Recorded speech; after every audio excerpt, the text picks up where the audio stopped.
Hello everyone, I hope you've had an amazing half term and rested well, back ready for all your learning that you've done today. So I've chosen a new book, and this book is a collection of 17 stories, and these stories are the Puffin book of stories for 5-year-olds. So I thought I'd get this because they'll be understood by all children in reception, year one, and even year two who are also joining in. There aren't really many pictures to show, so it's more just listening and using your imagination. The first story is called Eric's Elephant. So we'll see how far we get in terms of whether we stop and do half tonight and do half tomorrow. Eric's Elephant, and this story is by John Gatehouse. Eric had always wanted a pet of his own, a cat, Eric thought, and he wandered around the church jumble sale. Or a hamster or a rabbit would be nice. He bought a raffle ticket from the main man behind the white elephant stall. Eric hoped he would win something. He had never won anything before, but today he did. You win first prize, cried the man behind the stall. He handed Eric a rope. Tied to the rope, tied to the other end, was an honest to goodness, real live white elephant. So there's the elephant, look. Looks like he's trying to take it home there. Let's see what happens. I can't take an elephant home, said Eric. My mum will go bonkers.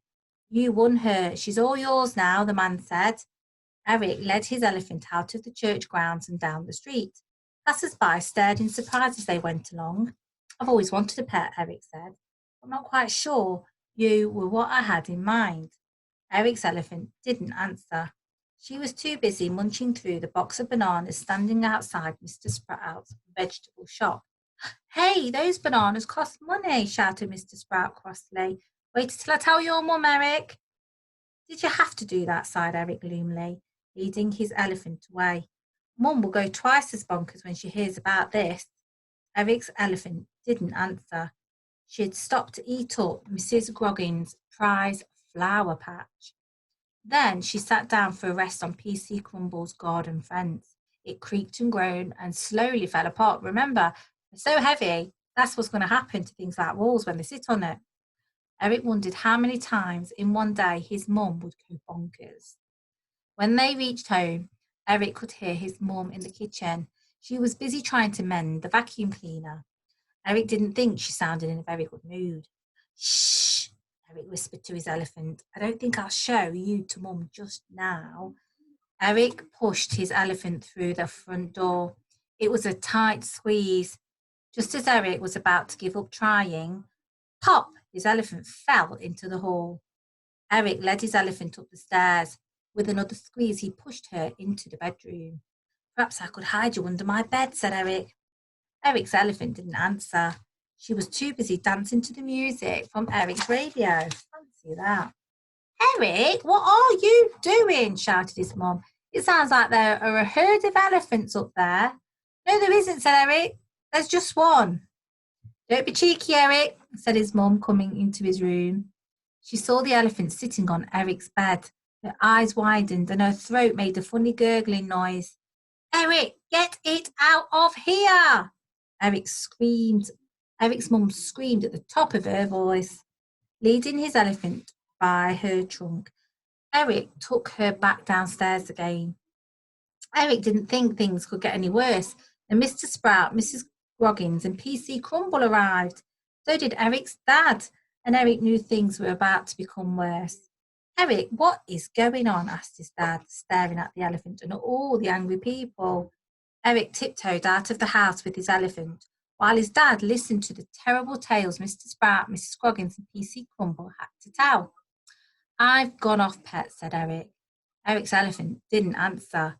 She was too busy watching the long queue of cars lined up outside Mr. Sprocket's garage.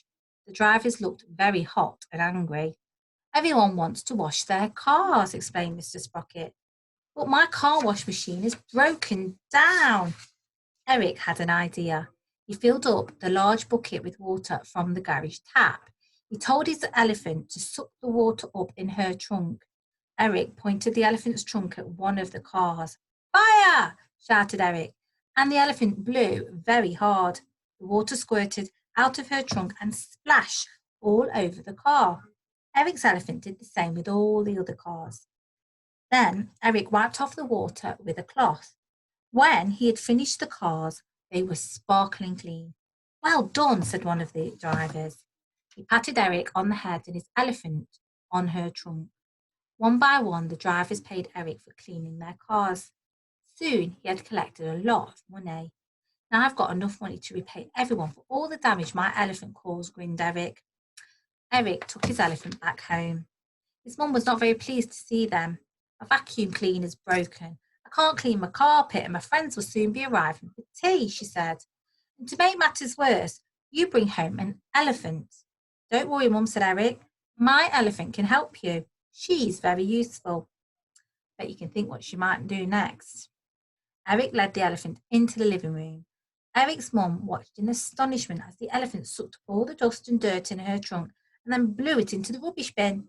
Then Eric's elephant vacuumed the curtains, dusted the sideboard, and got rid of the giant cobweb in the corner of the room.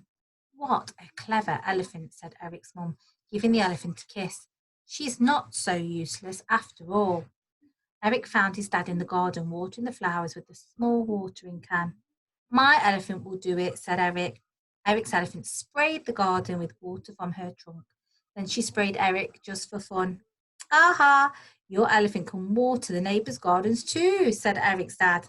They then won't have anything to complain about. And she can live in our shed, suggested Eric.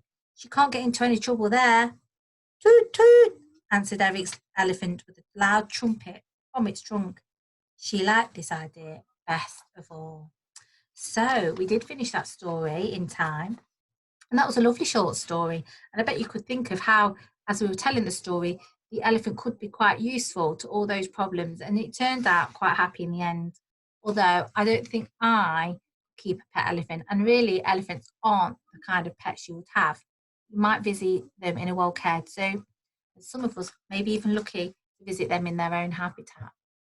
So it's time now to sleep. Get lots and lots of rest for tomorrow's learning.